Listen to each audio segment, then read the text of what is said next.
The topic is movements of respiration. The respiratory movements involve a series of cycles, and each cycle consists of two phases: breathing in of air, that is inspiration, and breathing out, that is expiration. Inspiration is an active process which is brought about by movements of the thoracic wall, which are in turn produced by the muscles. It lasts for 1 second during quiet respiration. Expiration, on the other hand, is a passive process which is mainly due to the elastic recoil of pulmonary alveoli and thoracic wall. It lasts for 3 seconds during quiet respiration. These movements are mainly produced at the posterior joints, that is the costovertebral and costotransverse joints, which are plain synovial joints, and the anteriorly placed manubriosternal joint, which is a secondary cartilaginous joint. The movements at the posterior joints, that is the plain synovial joints, is only slight. However, as the fulcrum lies close to the posterior end, that is just lateral to the tubercle of the rib, even a slight movement at the posterior vertebral end is greatly magnified at the anterior or sternal end. The underlying principle of these movements is that as a result of these movements at the joints, there is an increase in all diameters of the thorax, that is anteroposterior, transverse and vertical diameter. This in turn increases the capacity or volume of the thorax, thus creating a negative intrathoracic pressure. As a result, air is sucked into the lungs, producing inspiration. So the underlying mechanism of these movements will be an increase in all three diameters of the thorax. Starting with the anteroposterior diameter of the thoracic cage. It mainly occurs at the vertebrosternal ribs, that is the 2nd to 6th true ribs. When we look closely at these ribs, their anterior end is lower than the posterior end. The articular facets on the transverse process of the vertebrae are concave, whereas the facet on the tubercle of the rib is convex. Hence, the costotransverse joints of these ribs allow a rotatory movement. As a result of the rotation at the vertebrotransverse joints, there is an elevation of the anterior end of the ribs, which further leads to a forward and upward movement of the body of the sternum, hence producing a hinge-like movement at the manubriosternal joint. This movement of the sternum is similar to the movement of the handle of a hand pump, hence called the pump handle movement, and mainly increases the anteroposterior diameter of the thoracic cage. In case of the vertebrochondral lower ribs, their costal cartilages are directed upwards. Therefore, their elevation has little or not much effect on the anteroposterior diameter. These rotatory movements occur along an oblique axis which passes through the center of the costovertebral and costotransverse joint, that is, along the neck of the rib. And when traced anteriorly, it will pass through the opposite costochondral joint. The muscles producing these movements are mainly the external intercostal muscle of the same side, internal intercostal muscle of the opposite side, and the diaphragm. Coming to the transverse diameter, it is mainly increased by movements at the vertebrochondral 7th to 10th ribs. When we look at these ribs, the middle of the shaft of these ribs lies at a lower level as compared to the two ends, and the articular facets on the transverse process and the tubercle of the rib are flat, thus allowing a gliding movement at the costotransverse joints. As a result of this gliding movement of the costotransverse joint, the middle of the shaft of the rib is elevated, and this is accompanied by an outward twisting movement of the shaft. This is similar to the lifting of the handle of a bucket, therefore called the bucket handle movement, and it mainly increases the transverse diameter of the thoracic cage. In case of the vertebrosternal upper ribs, the lower rib is longer as compared to the upper rib. Hence, their elevation also plays some role in increasing the transverse diameter.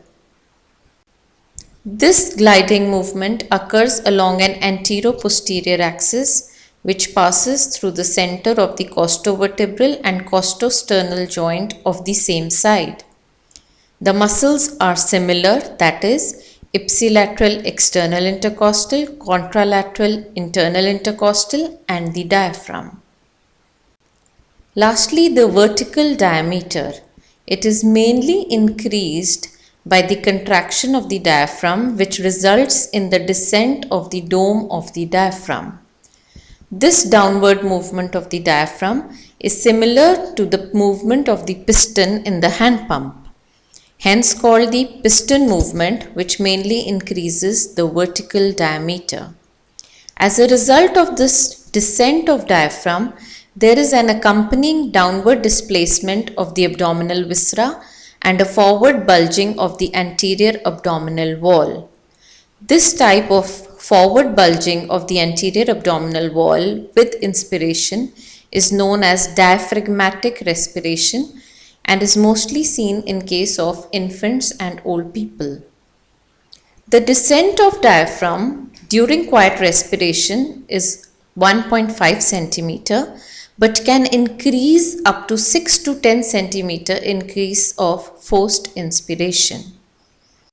To summarize, bucket handle movement increases the transverse diameter, pump handle movement increases the antero-posterior diameter, and the descent of diaphragm or the piston movement increases the vertical diameter of the thoracic cage. The antero-posterior diameter, which is mainly increased by the pump handle movement, is mainly due to elevation of the anterior end of the 2nd to 6th ribs and partly due to elevation of the 7th to 10th ribs. The increase in transverse diameter produced by the bucket handle movement is mainly due to the elevation of shaft of the 7th to 10th ribs and partly due to the elevation of the 2nd to 6th ribs. The increased vertical diameter is due to the piston descent of the diaphragm. A clinical condition associated with the movements of respiration is the flail chest. It is a life-threatening condition where a segment of the rib cage breaks away and gets detached from the chest wall. By definition, 3 or more ribs are broken in at least 2 places. This is seen in case of blunt trauma to the chest, usually seen in case of road traffic accidents. The patient may complain of severe chest wall pain and tachypnea. The fractured segment of the chest here is called a flail segment and it moves independent to the thoracic cage. That is, on inspiration, the flail segment will move inwards while the rest of the thoracic wall expands. And on expiration, the flail segment moves outwards, opposite to the inward contraction of the thoracic cage. Hence, the flail segment moves opposite to the normal mechanics of thoracic cage movement, and this is known as the paradoxical chest wall movement and is characteristic of the flail chest. Coming to the muscles of respiration. The principal muscle of respiration is the diaphragm because it increases all 3 diameters of the thoracic cage. The diaphragm is attached to the lower ribs and to a central tendon. The contraction of these fibers occurs in two phases. During the initial phase of contraction, the lower ribs are fixed. Hence, on contraction, the dome of the diaphragm or the central tendon descends, thus producing the piston-like downward movement of the diaphragm, which increases the vertical diameter of the thoracic cage. However, during the later phase, the central tendon which has descended down becomes fixed. Now the contraction of the diaphragm will elevate the lower ribs, thus increasing the anteroposterior and transverse diameters of the thoracic cage. Hence, diaphragm is called the principal muscle of respiration. The position of the diaphragm varies with our posture, that is, on lying down it is highest, on standing it is midway, while sitting position diaphragm is at its lowest level. As a result, patients who experience shortness of breath, that is dyspnea, are most comfortable in the sitting position because the diaphragm is at its lowest and therefore least effort is needed for inspiration. We already know that the main muscles of respiration are the diaphragm and the intercostal muscles which act during quiet respiration. However, during deep and forced respiration, the accessory muscles come into play. For example, the muscles of the neck like the sternocleidomastoid and the scalene muscles which elevate the clavicle and the upper two ribs, and the pectoral muscles and the serratus anterior which act by elevating the second to eighth ribs. During expiration, which is a passive process, the forced expiration can be brought about by the abdominal muscles which compress the abdominal wall, thus increasing the intra-abdominal pressure and displacing the diaphragm and the abdominal contents upward, thus forcing expiration. To summarize the respiratory muscles, during quiet inspiration, mainly the diaphragm and the intercostal muscles are involved. During deep inspiration, in addition to these, the sternocleidomastoid and scalene muscles help by elevating the clavicle and the upper ribs, and the erector spinae straightens the vertebral column and spreads the lower ribs. During forced inspiration, in addition to these, the trapezius, levator scapulae and rhomboids fix the scapula so as to facilitate the action of the pectoral muscles and serratus anterior by elevating the lower ribs. Expiration is a passive process during quiet and deep phase. However, forced expiration is due to the compression of the thorax from below and behind by the abdominal muscles and the latissimus dorsi. Patients suffering from shortness of breath or dyspnea are most comfortable in the sitting position as the diaphragm is at its lowest level. Further, the accessory muscles of neck will come into play during the phase of deep respiration. That is, the sternocleidomastoid and scalene will become prominent in the neck.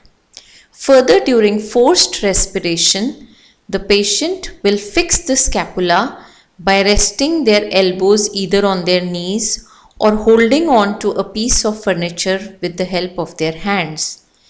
By fixing the scapula, it will enable the action of the pectoralis minor and serratus anterior muscle on the thoracic cage. Thank you for a patient hearing.